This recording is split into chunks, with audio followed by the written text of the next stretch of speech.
Opening day comes about once a year up here at Big White, and despite the COVID-19 pandemic and its restrictions, this year's ski season is shaping up to be pretty great.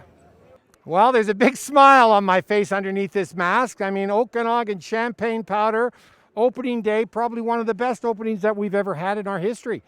You know, we have a 121 centimeter base. We have 11 centimeters of new snow last night. Once we get the rest of the resort open, you know, there's thousands of acres of here for people to spread out and to have a good time. And, you know, we just take it one day at a time. And we want to remind everyone, when you come up, you got to wear a mask. Got to wear a mask. Make sure it's covering your nose and covering your mouth. You got to physically separate. You got to make sure that when you're going inside, you know, wash your hands, sanitize, and just do the right thing by everybody, because you certainly don't want to be the reason we lose the season. As you can see, we're not loading the chair to maximum capacity. There's a single, there's a couple of doubles. You arrive in your bubble, you ski in your bubble, you ride in your bubble, and just everybody take precautions and do what they're known they should be doing. The signage people are making a lot of money.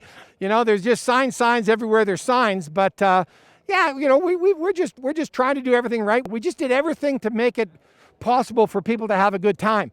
Now opening day with this fresh powder, I mean, there's been a pent-up demand for a long, long time. People are very excited about what's going on here, and everyone's got a smile on their face, so I think it'll be a very good season here at Big White Ski Resort. As long as we're allowed to play, we'll be open to play. For Castanet News here at Big White Ski Resort, I'm Nick Johansson.